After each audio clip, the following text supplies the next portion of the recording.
देखिए एक बात थी, एक यूनिट के बारे में मुझे आपको बताना है। हम सिस्टम टाइप में, जैसे मान लो कि यूनिट सिस्टम के जो टाइप थे उसमें आपको एक चीज ये याद होगी, MKS CGS ऐसे कुछ पढ़े होंगे आप, ठीक है, याद है आपको ऐसा यूनिट सिस्टम। तो अगर मान लो कि मैं न्यूटन की बात करूं तो फोर्स के बारे में तो आपको पता है कि फोर्स का जो यूनिट होता है वो आपका होता है न्यूटन, ठीक है। तो जो फोर्स का आपका यूनिट न्यूटन है, वो जो न्यूटन यूनिट है वो एक्चुअल में MKS सिस्टम में है। और मुझे आज आपको सिखाना है कि न्यूटन को अगर मैं CGS में कन्वर्ट करूं तो CGS में उसका जो नाम है वो है डाइन, DYNE। तो ये जो न्यूटन और डाइन के बीच का जो रिलेशन है वो निकालना है ना। तो बहुत ही आसान तरीके से हम निकाल देंगे एक बढ़िया से। बाकी कुछ इसमें देखो कि आपको वो MIT फॉर्मूला से निकलना दिख जाएगा, है ना। लेकिन मैं आपको उससे भी जो आसान ट्रिक है ना उससे निकाल देते, क्योंकि वो MKS वो सॉरी MIT फॉर्मूला से आप निकालेंगे तो लंबा हो जाता है एक्चुअली, है ना। फिर वो उसके MIT लिखने की वो भी रिक्वायरमेंट नहीं है। तो मैं सबसे पहले MKS में से CGS में कन्वर्ट करना है, और फोर्स का जो यूनिट है न्यूटन है। और अगर मैं सीजीएस में चला जाऊं तो वो डाइन कहलाया जाएगा। तो सबसे पहले न्यूटन जो है उसको मैं थोड़ा इलेबरेट करूंगा। न्यूटन जो है उसका अगर पूरा लिखा जाए तो न्यूटन मतलब है क्या, KG into metre per second square. आपको पता है ना, F=ma। अगर फोर्स का फॉर्मूला लिखा जाए तो F=ma। आपका जो मास है वो होगा केजी, और एक्सेलरेशन जो है वो मीटर पर सेकंड स्क्वायर है, ठीक है। तो ये हो गया, आप इसको भी तो न्यूटन कहते हैं ना, फोर्स का यूनिट न्यूटन है क्या, तो KG meter per second square. अब ये जो यूनिट है वो आप देख पा रहे हैं कौन सी सिस्टम में है, MKS में। और आपको उसको कन्वर्ट करना है किसमें, CGS में। तो सबसे पहले बात आती है मास की। तो मास इसमें केजी में है। तो बताओ CGS में जो मास है वो किस में होता है, ग्राम में। ग्राम। अरे, तो यहाँ में तो ग्राम में कन्वर्ट करना पड़ेगा केजी को, ठीक है। तो बताओ 1 kg मतलब कितने ग्राम, 1000। 1000। मतलब मैं ऐसा लिख सकता हूँ 10⁻³ पावर वाला तो आपको पता हो गया, है ना। 10⁻³ मतलब 1000, 10⁻² मतलब 100, ठीक है। 10⁻1 मतलब 10, कुछ नहीं होता तो 1 पावर होती है। चलो केजी का कन्वर्जन हो गया। फिर बात आती है मीटर की। तो MKS में जो मीटर है वो CGS में कौन सा यूनिट होता है, centimetre. 10⁻² centimetre. Centimetre. Very good, 10⁻² centimetre. और यहाँ जो सेकंड स्क्वायर है, तो यहाँ पर भी तो सेकंड स्क्वायर होगा, उसका तो कोई कन्वर्जन था ही नहीं, है ना। तो मैंने जैसे बताया ना कि यूनिट सिस्टम जो थी उसमें सेकंड ही एक जो है वो कांस्टेंट रहा था, है ना, सभी यूनिट सिस्टम में। सेकंड जो टाइम है, टाइम में कोई चेंज उन्होंने लाया नहीं था, बाकी सब एज इट इज यहाँ पर चेंज हो रहे थे। तो मैंने तो सीधा कन्वर्जन कर दिया। तो अगर मैं टोटल लगा दूं तो क्या मैं ऐसा कह सकता हूँ कि ये जो न्यूटन था ये तो है कितना, 1 न्यूटन की बात कर रहे हैं। तो 1 न्यूटन ये 10⁻³ और 10⁻², है ना। मल्टीप्लीकेशन है ना, KG meter per second square. तो मल्टीप्लीकेशन में तो टोटल पावर कितनी हो जाएगी, 10⁵, 10⁻³ इंटू 10⁻²। अब टोटल पावर कितनी हुई, 10⁵। और इसको मैं क्या कहता हूँ, डाइन, है ना। डाइन मतलब कुछ है नहीं, ग्राम इंटू सेंटीमीटर पर सेकंड स्क्वायर, है ना। इसी को डाइन कहा जाता है। तो मेरे पास एक रिलेशन निकल के आ रहा है, 1 newton is equal to 10⁵ dyne, है ना। ये एक रिलेशन है। तो रिलेशन निकालना कुछ नहीं, देखो आप मतलब MIT फॉर्मूला से निकाल सकते हैं। वो MIT लिखो, फिर उसको डिवाइड करो, फिर वो सेट करो, है ना, वो लंबी मेथड हो जाती है। ये आसान है, आपको कभी भी पूछा जाए तो। अभी तो क्या है कि अगर ये आपको पूछा जाए तो आप ऐसे भी निकाल सकते हैं, और आपको ये याद भी हो जाएगा कि 1 न्यूटन जो है वो 10⁵ डाइन हो गया है आपका। चलिए, वैसे एक दूसरा एग्जाम्पल है आपका जूल के बारे में। आपको पता होगा कि अगर मैं एनर्जी की बात करूं तो एनर्जी या फिर वर्क, है ना, दोनों का जो यूनिट है वो जूल है आपका। तो ये जो जूल है वो आपका MKS सिस्टम में यूनिट है, और उसको मैं कन्वर्ट करना चाहूंगा CGS में। और CGS में उसको कहा जाता है अर्ग, ERG लिखा जाता है उसको, है ना। अर्ग बोला ऐसे अर्ग जाता है उसको। तो ये जो अर्ग है उसमें कन्वर्जन चाहिए। तो क्या ये जूल को आप एलोबरेट करके पूरा बता सकते हैं वो क्या है, क्या केजी मीटर सेकंड वो सब है क्या, वो जूल मतलब होता क्या है, जो जूल हम नाम देते हैं उसके बारे में। स्टैंडर्ड 9 का ही है ये। एनर्जी का कोई भी फॉर्मूला बता दो या फिर वर्क का फॉर्मूला बता दो, उससे मैं निकलवा देता हूँ, चलो। Force into distance. Force into distance या डिस्प्लेसमेंट, सही है। तो work we can write force into distance या डिस्प्लेसमेंट। फोर्स जो है KG meter per second square, distance हो गया आपका मीटर, तो पूरा क्या हो गया बताओ, केजी मीटर स्क्वायर पर सेकंड स्क्वायर, ये हो गया वर्क। तो यही है जूल आपका, है ना, इसी को आप जूल कह देते पूरे यूनिट को। अब आपको कन्वर्ट किस में करना है, अर्ग में, सीजीएस में। चलो तो टेबल बनाते हैं। चलो सबसे पहले किसको कन्वर्ट करेंगे, केजी को। एमकेएस में सिर्फ केजी है, उसको आपको कन्वर्ट करना है सीजीएस में। चलो बताओ क्या लिखूं, KG to conversion 10⁻³ gram. 10⁻³ gram, very good. उसके बाद मीटर स्क्वायर है, बताओ। 10⁻⁴ सेंटीमीटर। सेंटीमीटर स्क्वायर, ठीक है, पावर बढ़ जाएगी ना, डबल हो जाएगी। 1 मीटर मतलब 10⁻² सेंटीमीटर, अब उसको अभी स्क्वायर करना है, तो 10⁻⁴ सेंटीमीटर स्क्वायर। और सेकंड स्क्वायर का जो है वो कोई चेंज होगा नहीं, वो एज इट इज। बताओ क्या लिखूं total, final answer. 10⁻7। Very good. 1 joule is equal to 10⁻7। अरे देखो हो गया रिलेशन, कहाँ तकलीफ है, कोई प्रॉब्लम नहीं, है ना। तो बहुत ही आसान, कोई मतलब इतना टफ है नहीं, है ना। तो आप आसानी से इसको देखो, एमकेएस सीजीएस में आपको कभी भी कोई भी ऐसे पूछ ले तो आपको कन्वर्ट करना आता है, कोई टेंशन वाली बात नहीं है इसमें। चलिए कोई अगर और है तो हम कर लेते हैं, उसके बाद आगे बढ़ते हैं वेक्टर के फॉर्म के लिए थोड़ा।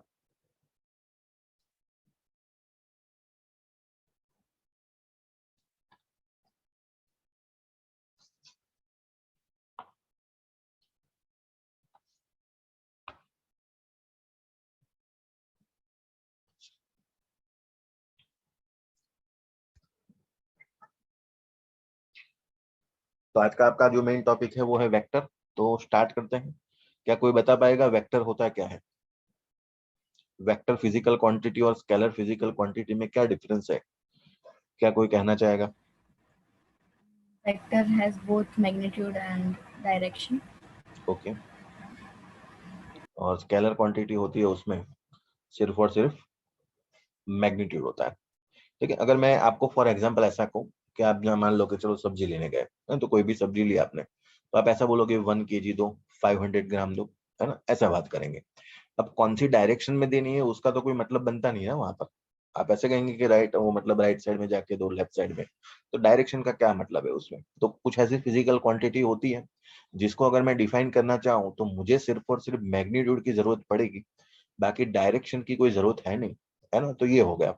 फिर बात आती है कोई टेम्परेचर, फॉर एग्जांपल में मान लो, तो आप बताएंगे कि चलो भैया तो टेम्परेचर हाई था, 45 डिग्री सेंटीग्रेड हो गया। अब 45 डिग्री तो डायरेक्शन थोड़ी बतानी है कि ये राइट में 45 था, लेफ्ट में इतना हो गया, ऐसा नहीं है। कौन सी डायरेक्शन में 45 डिग्री है ऐसा नहीं बताना, हाँ यहाँ पर 45 डिग्री आपका टेम्परेचर है, तो उसके जो है ना डायरेक्शन नहीं होती है सबसे पहले तो।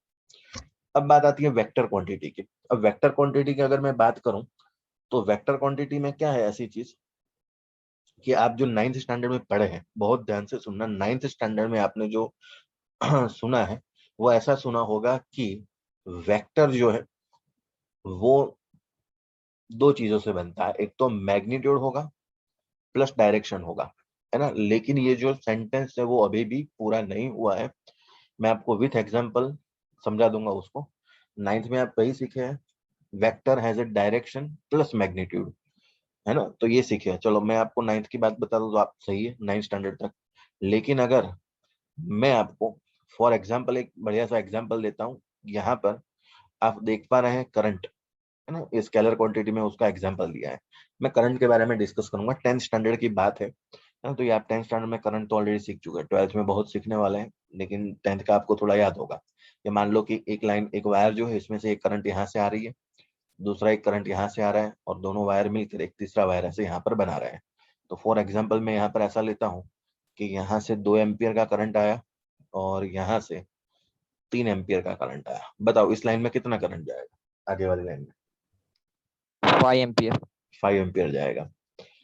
क्या ये 2 एम्पियर एंड 3 एम्पियर क्या मैग्नीट्यूड है, उसके साथ मैंने एरो बताया है, वो एरो क्या रिप्रेजेंट करता है, उसकी डायरेक्शन। तो करंट और, सुनना ध्यान से, करंट जो है उसमें मैग्नीट्यूड भी है एज वेल एज डायरेक्शन भी है, फिर भी आप देख पा रहे हैं उसको कौन सी जगह पर रखा हुआ है, स्केलर क्वांटिटी में। कोई बता पाएगा इसका रीजन क्या है। कि ये गलत है। करंट तो एक्चुअल में देखा ना, डायरेक्शन भी बताई ना मैंने, किस डायरेक्शन में जा रहा है बाहर, डायरेक्शन तो चाहिए करंट में, और उसके साथ साथ वो आपको मैग्नीट्यूड भी शो करता है। तो फिर भी वो स्केलर क्वांटिटी के ब्रैकेट में क्यों पड़ा हुआ है वहां पर एग्जांपल के लिस्ट में? तो उसका उसकी मतलब है। डायरेक्शन, हाँ बताओ। उसकी डायरेक्शन हमेशा इक्वल रहती है। नहीं, इक्वल रहता है ऐसा नहीं, डायरेक्शन तो दिखानी पड़ती है। ऐसा नहीं कि ऐसा करंट राइट साइड गया तो कभी अगर तुम बैटरी को उल्टा कर दो, है ना, वोल्टेज सोर्स जो होता है ना वो उसकी डायरेक्शन पर डिपेंड होता है, पॉजिटिव टू नेगेटिव, मतलब higher potential to lower potential. तो अगर बैटरी की डायरेक्शन चेंज कर दी जाए ना, तो आपका जो करंट का डायरेक्शन है वो उल्टा हो जाएगा। तो वो हमेशा सर एक डायरेक्शन में रहे ऐसा नहीं है। हाँ बोलो बेटा। सर क्योंकि वो करंट हमेशा क्लोज पाथ में ट्रैवल करता है इसलिए। नहीं नहीं, ऐसा भी नहीं है। ये क्लोज पाथ कहाँ है? मान लो ये पॉइंट 1 2 3, कहाँ क्लोज पाथ है? वैसे करंट यहाँ जाके रुक जाता है यहाँ से। क्लोज सर्किट में फ्लो होता है, वो भी बात तुम्हारी सही है, लेकिन यहाँ पर भी मैंने क्लोज सर्किट नहीं बनाई है। एक तीसरी जो डेफिनेशन में एक पार्ट आपको ऐड करना है, सुनना ध्यान से, बहुत ही इंपॉर्टेंट है, आप 11th में ही सीखेंगे। देखो यहाँ पर vector quantity is a physical quantity which requires magnitude and particular direction when it is expressed plus, ना ये जगह मैंने बाकी रखी यहाँ पर, इसलिए मैंने सीधा यहाँ नहीं लिखा हुआ है तो आपको समझ में आए। Plus it follows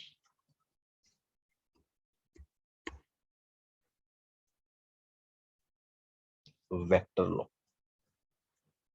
vector law को अगर वो फॉलो कर दे, है ना, तीसरी बात, तो ये तीनों चीजें मिलकर आपकी वेक्टर क्वांटिटी बनाती है। अब आपको क्वेश्चन यही आएगा कि वेक्टर लॉ है क्या, तो वेक्टर लॉ आप आगे पढ़, है ना, ये वेक्टर लॉ को फॉलो नहीं करता है। वेक्टर लॉ का ऐसा एडिशन नहीं है कि 1 2 एम्पीयर यहाँ से आया 3 यहाँ से आया तो दोनों को जोड़ दो। वेक्टर का एडिशन का तरीका अलग है ना, वो पूरा थियरी है, वो आज पढ़ेंगे। तो वेक्टर का एडिशन ऐसे नहीं होता है ना, तो वो वेक्टर लॉ में ये नहीं इंक्लूड है। तो आप इसको एक नया नाम दिया जाता है टेंसर क्वांटिटी, है ना, ये आपके लिए नया है थोड़ा, है ना। ऐसी क्वांटिटी कि जिसमें डायरेक्शन भी है, मैग्नीट्यूड भी है, फिर भी वेक्टर नहीं है। उसका रीजन है कि वो जो है ना वेक्टर लॉ को फॉलो नहीं करता है, और वेक्टर लॉ को फॉलो ना करे ऐसी फिजिकल क्वांटिटी को टेंसर क्वांटिटी कहा जाता है ना। अगर है तो स्केलर का एक पार्ट ये, है ना, लेकिन स्पेसिफिक नाम है उसका टेंसर क्वांटिटी। आप पहली बार सुनेंगे ये ना, आपको टेक्स्ट बुक में सब जगह ये नहीं मिलेगा, ये थोड़ा बाहर से है, लेकिन आपको ये याद होना चाहिए, है ना। अगर आपको ऑप्शन में स्केलर दिया है, टेंसर नहीं दिया है, तो आपको स्केलर चूज करना है उसमें, ठीक है, क्योंकि ये टेंसर है ना वो स्केलर का एक पार्ट है। तो आप याद रखो इलेक्ट्रिक करंट जो है वो आपकी स्केलर क्वांटिटी है। उसका रीजन ये है कि वो जो वेक्टर लॉ को फॉलो नहीं करता है। उसके बाद अगर बात की जाए वेक्टर क्वांटिटी की, तो आप एग्जांपल देख पा रहे हैं, डिस्प्लेसमेंट हो गया एक, वेलोसिटी हो गई, एक्सेलरेशन, फोर्स, है ना। तो ये जो है उसकी डायरेक्शन भी दिखाई जाती है ना। देखो डिस्टेंस और डिस्प्लेसमेंट में दोनों आप तो 9th स्टैंडर्ड में पढ़े ही हुए, है ना, कि स्केलर होता है डिस्टेंस, डिस्प्लेसमेंट होता है आपका वेक्टर, है ना। फिर स्पीड जो होता है वो स्केलर क्वांटिटी है, वेलोसिटी जो है वो आपकी वेक्टर क्वांटिटी, क्योंकि वेलोसिटी में एक्चुअली वेलोसिटी का फॉर्मूला देखोगे ना तो डिस्प्लेसमेंट अपॉन टाइम होता है, और स्पीड का देखोगे तो डिस्टेंस अपॉन टाइम होगा, है ना। फिर बात आती है एक्सेलरेशन की, तो चेंज इन वेलोसिटी, ये सब आप 9th स्टैंडर्ड में पढ़ चुके हैं ना, तो अभी डिटेल में हम पढ़ेंगे इसको बहुत ही, लेकिन ये जस्ट आपका इंट्रोडक्शन था, ठीक है। अब बात आती है आपकी ये जो वेक्टर है, तो टाइप्स ऑफ वेक्टर, है ना। ये टाइप्स ऑफ वेक्टर पढ़ने से पहले मैं आपको वेक्टर को दिखाने के तरीके, वेक्टर के बीच का एंगल निकालने का तरीका भी समझा देता हूँ, है ना। बढ़िया एक तरीका रहता है, उसके कुछ प्रॉपर्टीज में बता देता हूँ आपको। चलिए तो उसके बारे में एक बार देख लेते हैं।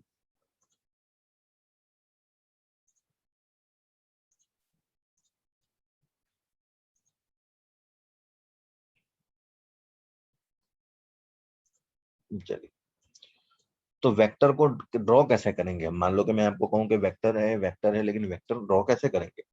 तो वेक्टर ड्रॉ करने का तरीका देखो, ये ऐसे ड्रॉ किया जाता है वेक्टर।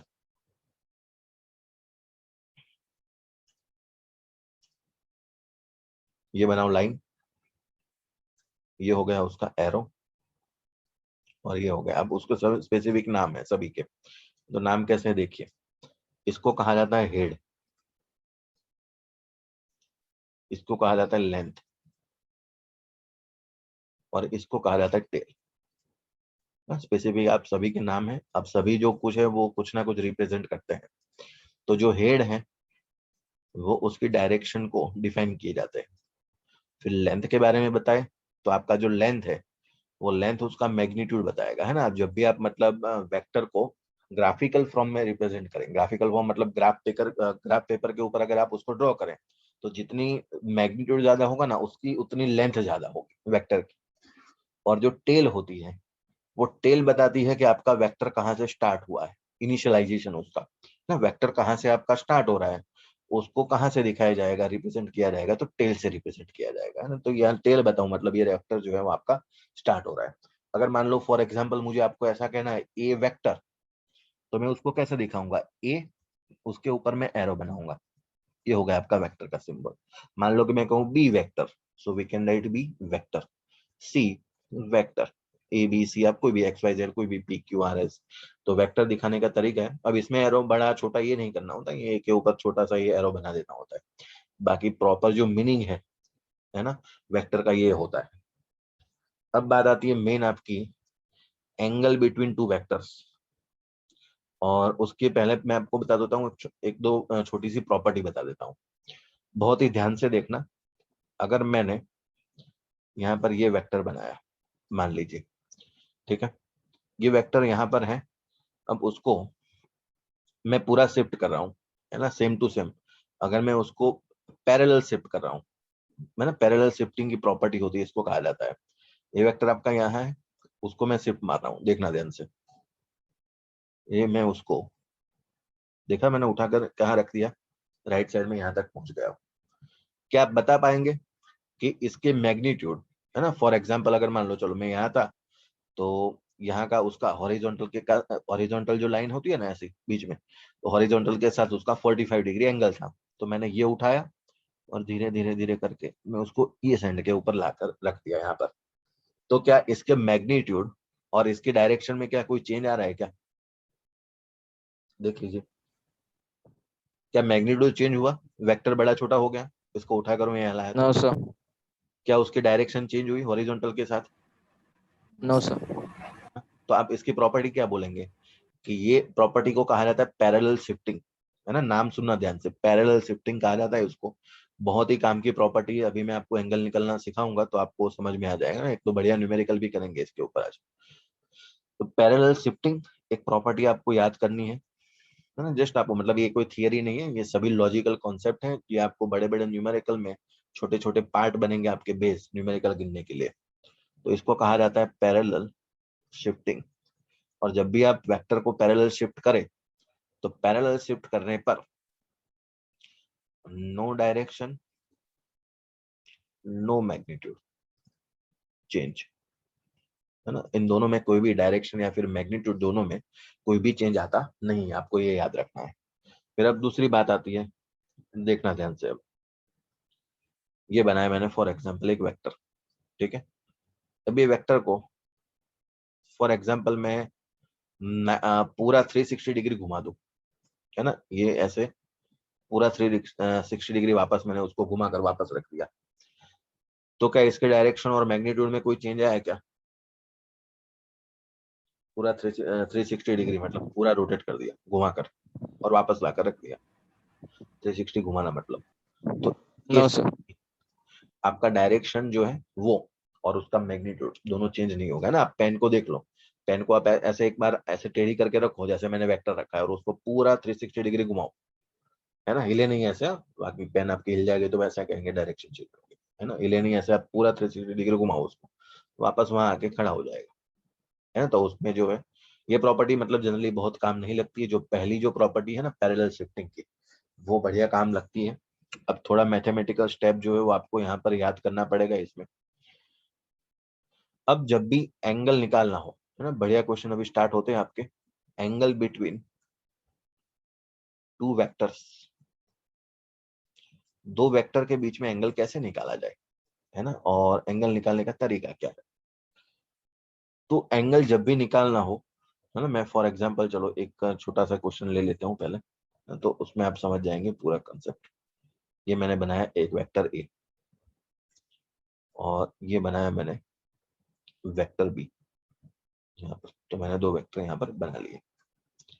मैं फॉर एग्जांपल यहाँ पर ऐसा कहूँ कि ये है वेक्टर ए और ये है वेक्टर बी, और इन दोनों के बीच में जो एंगल है वो है आपका 30 डिग्री, ठीक है, तो ये हो गया एंगल बिटवीन टू वेक्टर्स, है ना, ऐसे कहा जाता है। अब इसमें आपको समझना क्या है, याद क्या रखना है कि जब भी आप ऐसे बताएं मुझे कि ये दोनों वेक्टर मैंने जोड़ एंगल निकाल रहा हूं, तो ए और बी के बीच में जो एंगल निकाला ना, तो आप देख पा रहे हैं कि दोनों की जो टेल है ना वो मैच हो रही है एक पॉइंट के ऊपर, देखो। तो आपको याद क्या रखना है इसमें कि जब भी आप एंगल निकाले, तो एंगल निकालने में आपको हमेशा ही दो वेक्टर की टेल का कनेक्शन होना बहुत जरूरी है ना। इसकी भी टेल मैच करनी चाहिए और इसकी भी टेल मैच करनी चाहिए। दोनों वेक्टर की जो टेल है वो अगर मैच ना हो, तब आप उसकी डायरेक्शन से एंगल नहीं निकाल सकते, कोई भी डायरेक्शन में, है ना। तो ये एक मस्ट रिक्वायरमेंट कंडीशन यही है कि आपको टेल से टेल कनेक्ट करनी चाहिए दोनों वेक्टर की, है ना। तो एंगल बिटवीन टू वेक्टर्स की एक पहली प्रॉपर्टी ऐसी होगी कि दो टेल जो है वो आपको कनेक्ट करनी चाहिए, है ना, वरना आप उसकी डायरेक्शन नहीं निकाल पाएंगे। चलिए, तो हम स्टार्ट करते हैं। एक बढ़िया क्वेश्चन, मैं ना पहले आसान क्वेश्चन लूंगा, फिर उसके बाद आपको करने के लिए बढ़िया क्वेश्चन एक दो और देता हूँ। देखिए, तो ये मैंने मान लीजिए कि फॉर एग्जाम्पल, चलिए बढ़िया से बनाते हैं। ये हो गया एक वेक्टर और एक वेक्टर ये होगा यहाँ पर। ये है आपका वेक्टर ए, ये है आपका वेक्टर बी, और यहाँ पर मैं एंगल बता देता हूँ 120 डिग्री फॉर एग्जाम्पल। क्या ये 120 डिग्री क्या सही एंगल है? क्या angle between A and B है क्या ये? No sir. No sir. Angle है नहीं, तो क्या मुझे एंगल निकालना चाहिए ऐसा कहीं और से? तो एंगल निकालने के लिए बताओ कौन सी प्रॉपर्टी का मैं इस्तेमाल करूं? पैरेलल शिफ्टिंग का यूज कर लूं, क्योंकि मैंने क्या सीखा कि मुझे टेल टू टेल कनेक्ट करनी चाहिए। अगर ये ए वेक्टर है तो उसका एंड पॉइंट ये रहा, ये बी वेक्टर का हेड जुड़ा हुआ है टेल के साथ, तो ये तो कभी पॉसिबल ही नहीं है। हाँ, ये 120 डिग्री दिखा है वो सही है, वो आपको एक हिंट दिया है कि ए और बी के लिए निकालने के लिए आपको एक हिंट है, ये एंगल चाहिए आपको कोई भी रैंडमली, तो वो रैंडमली आपको एक एंगल दिया है, तो ये एंगल 120 है, वो तो सही नहीं है। तो आप पैरेलल शिफ्टिंग का यूज कीजिए। आपका ये जो बी वेक्टर है ना, उसको मैं उठाकर क्या मैं सीधा ऐसे एरो को आगे ले जाऊं, तो ना एंगल चेंज हुआ, ना ही कोई उसका मैग्नीट्यूड चेंज हुआ। क्या क्लियर है? ये पूरा जो बी वेक्टर था उसको उठाकर मैं यहाँ से ऐसे शिफ्ट करके आगे ले आया, है ना, सीधा उठाया। पेन को मानो, पेन यहाँ पड़ी थी, तो पेन को उठाकर आप सीधा कहाँ ले गए? ऐसे मैंने पेन पड़ी थी तो पेन को सीधी उठाकर मैं आगे लेकर गया। तो क्या अब बी वेक्टर यहाँ पर बैठा हुआ है? अब देखो, बी की टेल, ए की टेल देख लीजिए आप, क्या दोनों की टेल मैच कर रही है? तो अब जो एंगल निकलेगा इन दोनों के बीच का, वही आपका एंगल बिटवीन टू वेक्टर्स है ना। तो अब थोड़ा सा मैथ्स देखते हैं इसमें एंगल निकालने के लिए। क्या यहाँ से एक परपेंडिकुलर डाल दूं? बताओ ये एंगल कितना होगा?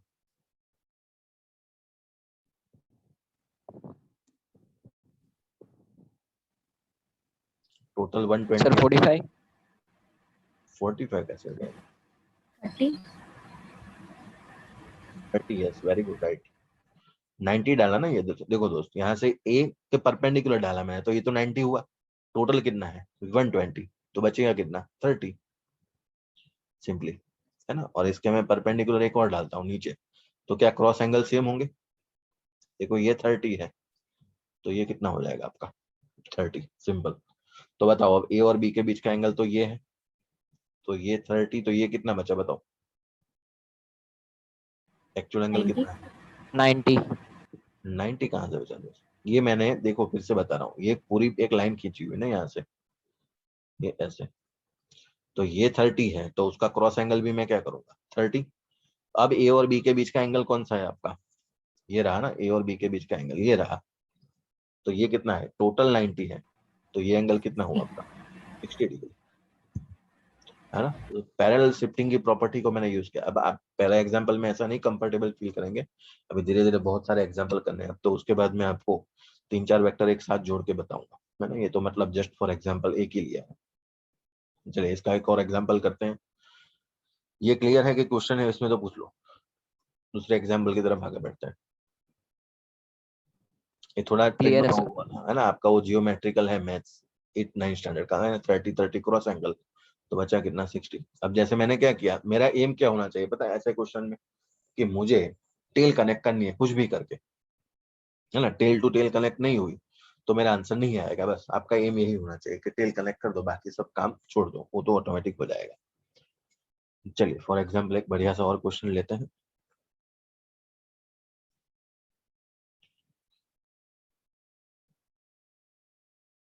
चलिए मैंने एक ये बनाया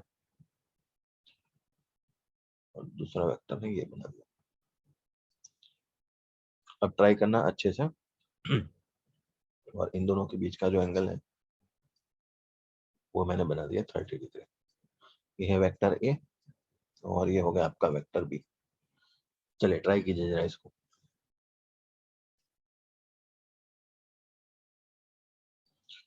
देखिए पैरेलल शिफ्टिंग की जो प्रॉपर्टी है इसको हम यूज करने जा रहे हैं। तो आप देख पा रहे हैं कि ये जो बी वेक्टर है ना, आप देखो ए वेक्टर का टेल यहाँ पर हैंड के ऊपर और बी वेक्टर का हेड, वो दोनों कनेक्ट हो रहे हैं। इसका मतलब कि यहाँ गड़बड़ है। तो मैं बी वेक्टर को उठाकर, है ना, ये ऐसे जोड़ देता हूँ। ये देखो अब मेरा बी वेक्टर ये हो गया। क्या आप देख पा रहे हैं उसके मैग्नीट्यूड वेक्टर, मैग्नीट्यूड डायरेक्शन में क्या चेंज हुआ? कुछ नहीं। तो ये हो गया आपका बी वेक्टर। अब तो मुझे एंगल ही निकालना है। चलिए तो मैं एक परपेंडिकुलर लाइन ड्रॉ करूंगा यहाँ पर। देखिए तो मान लो कि फॉर एग्जांपल मैंने एक परपेंडिकुलर लाइन यहाँ बनाई और यहाँ पर उसको थोड़ा एक हॉरिजॉन्टल लाइन और बना देता हूँ। बताओ अब ये जो क्रॉस एंगल है वो कितना होगा? ये 30 है, तो क्या ये क्रॉस में ये भी 30 होगा? तो यह टोटल एंगल कितना है बताओ ए और बी के बीच में? ए वेक्टर ये है और बी वेक्टर ये है, तो टोटल एंगल आपका आंसर ये होगा। बताओ कितना निकाल पाएंगे अब? 140। बस ये 90 है प्लस ये कितना हो जाएगा आपका 60 है। 30 है तो 60 और जुड़ जाएगा, तो आपका आंसर है तो हो जाएगा यहाँ से 140, सॉरी 150, 140 गलती से हो गया। चलिए ओके। तो बहुत ही आसान टॉपिक है, इतना कुछ है नहीं टफ, मतलब आप टिपिकल मत बनाओ इसको, है ना। अभी पहली बार है तो कोई लगेगा थोड़ा ऐसा, बाकी धीरे धीरे अभी देखो एक दो क्वेश्चन और करने हैं बढ़िया, तो अभी आपको और समझ में आएगा आगे ना। अभी तो मैंने जस्ट देखो एक एक वेक्टर लिया है, अभी मैं आपको एक ही साथ चार चार पांच पांच वेक्टर के न्यूमेरिकल गिन के बताऊंगा अभी, है ना। तो एक मैं करूंगा, उसके बाद आप उसमें प्रैक्टिस आप खुद करेंगे, है ना। एक बार मैं करूंगा क्योंकि उसमें एक साथ ज्यादा हो जाएंगे वेक्टर, इसलिए, है ना। लास्ट एक आप प्रैक्टिस कर लीजिए, उसके बाद वो वाली प्रैक्टिस के लिए हम निकलते हैं आगे। आप लास्ट मुझे बता दीजिए सिर्फ।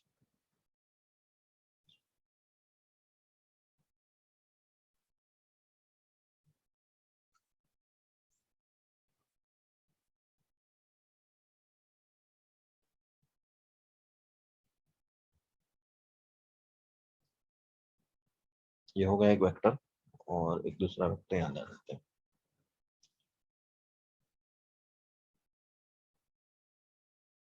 चलो, और इन दोनों के बीच में एंगल है वो मैं डाल देता हूँ 60 डिग्री। ऐसे हॉरिजॉन्टल के साथ बनाना चाहिए, एक हॉरिजॉन्टल के साथ आपको एक एंगल दे देता हूँ यहाँ से, इसका रुक के थोड़ा आसान कर देते क्वेश्चन को, ये टफ हो जाएगा जल्दी।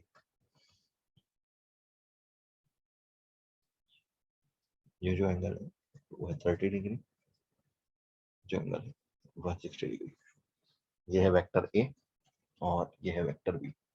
चलिए निकालिए। आपको ये भी शिफ्ट कर सकते हैं, ए और शिफ्ट कीजिए, बी शिफ्ट कीजिए, बी शिफ्ट करना आसान रहेगा आपके लिए, है ना। ट्राई कीजिए। चलिए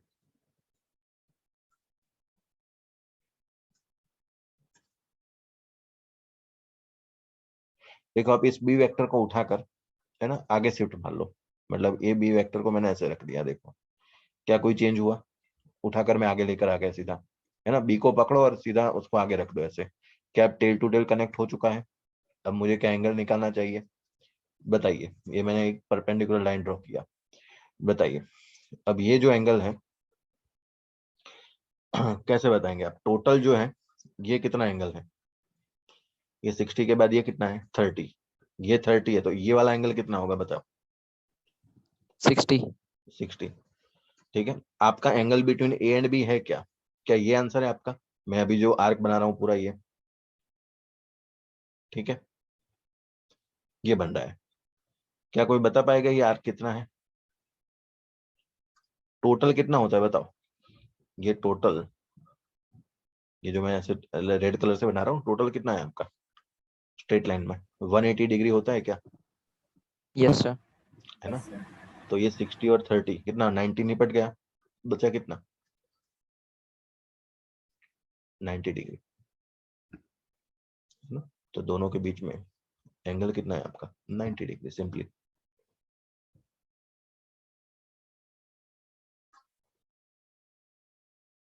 बढ़िया सा एक क्वेश्चन करते हैं हम, और वो बड़ा भी है, आपको मतलब 4-5 वेक्टर मैं ड्रॉ करूंगा और उसके बहुत सारे एंगल निकलेंगे, है ना? तो एक क्वेश्चन मैं करूंगा, एक फिर आप प्रैक्टिस के लिए दूंगा आपको।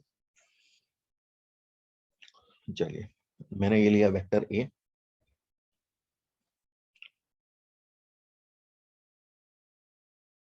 वेक्टर बी,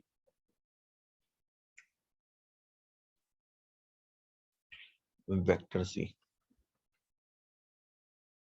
और यहां से ये है वेक्टर डी। चलिए, वेक्टर ए, बी, सी और डी, 4 अलग अलग वेक्टर हो गए। अब मैं आपको कुछ एंगल्स दे देता हूँ उसके लिए रिगार्डिंग। ये 30 डिग्री, ये जो है वो 60 डिग्री, ये है 30 डिग्री। आपको सभी के बीच में एंगल निकालना है। सभी के बीच में मतलब ऐसा है कि ए बी के बीच में, बी सी के, सी डी के, मतलब सभी के, मतलब जितने भी एंगल बनते सभी एंगल आप मतलब ऐसे एक फिगर बनाइए कि जिससे मैं कोई भी एंगल निकाल सकूं, है ना? ये बढ़िया क्वेश्चन। ऐसे कैसे सॉल्व होता है? तो आपको एक पैरेलल शिफ्टिंग की जो प्रॉपर्टी है उसी को यूज करना है, और उसके लिए मैं ऐसा करूंगा कि जो सभी वेक्टर्स है ना, उसको मैं उठा उठा कर ओरिजिन पर रख दूंगा। तो ओरिजिन में रखने में कोई प्रॉब्लम नहीं होती है ना? आप पैरेलल शिफ्टिंग करेंगे तो एंगल में चेंज नहीं करूंगा, तो सभी वेक्टर को मैं एक जगह से उठाऊंगा और उसको पैरेलल शिफ्ट कर दूंगा और ओरिजिन के ऊपर रख दूंगा उठाकर। और अगर ओरिजिन के ऊपर रख दिया तो आपके लिए काम ही आसान हो गया फिर तो सॉल्व करना। चलिए, तो मैं इस फिगर को है ना थोड़ा मॉडिफाई करता हूँ, है ना, आंसर निकालने के लिए। देखिए, फॉर एग्जाम्पल मैंने ये बनाया आपका एक सिस्टम, है ना? ये हो गया आपका ओरिजिन बीच में, ये वाला पार्ट आपका ओरिजिन, ठीक है? अब मैं वेक्टर ए को उठा रहा हूँ, देखना ध्यान से। ये वेक्टर ए कैसे सीधा है, तो क्या मैं इसको वेक्टर ए को यहाँ ड्रॉ कर सकता हूँ? कोई प्रॉब्लम नहीं है, ये तो वेक्टर ए ही है, तो है, कहाँ प्रॉब्लम है इसमें? वेक्टर ए आ चुका है यहाँ पर। वेक्टर बी आप अगर देखें तो वो हॉरिजॉन्टल के साथ कितना एंगल बना रहा है 30 डिग्री। तो मैं उसको ऐसे सेट करूंगा, देखिए ये हो गया आपका वेक्टर बी। ये मैं लिख देता हूँ यहाँ पर, वेक्टर बी कितना एंगल बना रहा है 30 डिग्री, है ना? ए और बी देखो, पैरेलल शिफ्ट तो किया है ना मैंने सिर्फ ओरिजिन के ऊपर, है ना? सबको उठा उठा कर ओरिजिन पे ला रहा हूँ। बताओ सी को कैसे लाऊं मैं अब? सी को किसके किसकी तरह लाऊं? 60 डिग्री है हॉरिजॉन्टल के साथ, तो क्या मैं इसको ऐसे ड्रॉ करूंगा? 60 डिग्री मतलब ये ऐसे, यहाँ पर, है ना, हॉरिजॉन्टल के साथ सी। तो ये जो एंगल है वो कितना है आपका 60 डिग्री। और अब डी को कैसे सेट करूं बताओ? बताएंगे डी को कैसे सेट किया जाएगा इसमें? सर बी पे। कहाँ बी पे? नहीं, वो लेफ्ट साइड है ना, ऐसे देखो। तो पैरेलली शिफ्ट करना है उसको, एंगल नहीं चेंज करना है। डी जैसे है उसमें वैसे ही रखूंगा मैं, ऐसे ही जैसे था वैसे ही रखना है। तो वो एंगल कितना बना है 30 डिग्री। तो यहाँ से उसने कितना एंगल बनाया 30 डिग्री। देखो सभी आ गए vector, yes A B C D आ गए। अब क्या आप इस फिगर में से क्या कोई भी एंगल मुझे बता सकते हैं निकालने के लिए, अगर मैं कहूँ तो आपको? ये जो पैरल जो आपकी जो पूरी फिगर थी ना, ये बड़ी वाली, इसको मैंने एक छोटी फिगर में कन्वर्ट कर दिया। सभी वेक्टर को उठा उठा कर एक ओरिजिन के ऊपर मैंने इसको छोड़ दिया है। अब बताइए ए और बी के बीच में एंगल कितना बताएंगे? अब एंगल बताते जाइए, हम खत्म। बताओ ए एंड बी के बीच में एंगल 60। 30। ए एंड सी के बीच में 60। 60। फिर सी और डी के बीच में बताइए, चलिए ध्यान से बताना जरा।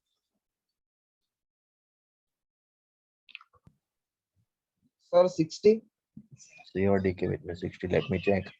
नहीं, ये 30 है ना, तो ये 60 हो जाएगा। ये पूरा देखो, ये 60 है, 90। यस, तो ये 30 हो जाएगा। तो 60 + 30 90 डिग्री। फिर उसके बाद मुझे ए और डी के बीच में बताइए, कोई भी निकाल सकते हैं आप इसमें फिगर में से, तो ए और डी के बीच में। सर 120। 120 नहीं, 150। 150, वेरी गुड, सर राइट। 180। 150, अच्छा ना, sorry sorry. Yes, 150। 150 right, yes. देखो 150 क्या है कि तुम देखो परपेंडिकुलर है, तो ए और परपेंडिकुलर तो 90 हुआ। 90 में क्या जोड़ना है, 60 और जोड़ दो। यहाँ से चालू करोगे ना गिनना, तो ये पूरा ये जो एंगल होता है ये, तो 90 तो है ही बीच में, तो प्लस 60 और जोड़ दो, तो कितना हो गया, 150 डिग्री, है ना। तो अब ऐसे कोई भी एंगल निकाल सकते हैं, कोई प्रॉब्लम नहीं है। चलिए, मैं आपको अभी होमवर्क में एक क्वेश्चन देता हूँ, वो आपको सॉल्व करना है, ठीक है। ट्राई करना, टफ है ना, टफ ही देता हूँ अभी तो, जरा ट्राई करना और फिर मुझे सेंड करना, मैं चेक कर लूंगा उसको, है ना। और नेक्स्ट लेक्चर में हम इसको सॉल्व भी करेंगे अगेन फिर से।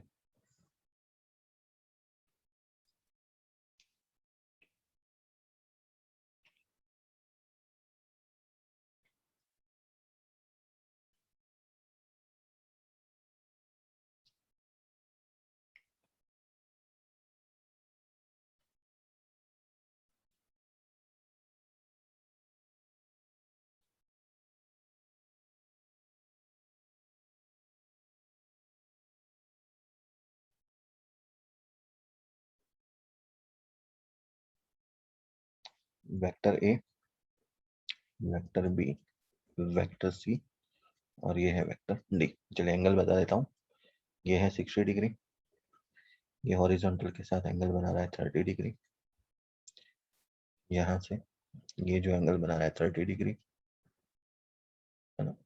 बस बाकी इसकी जरूरत नहीं पड़ेगी एंगल की वजह से। चलिए, तो आपके लिए होमवर्क है ना, सभी को आपको करना है ओरिजिन के ऊपर शिफ्ट, और शिफ्ट करके मुझे आंसर है ना सेंड करना है।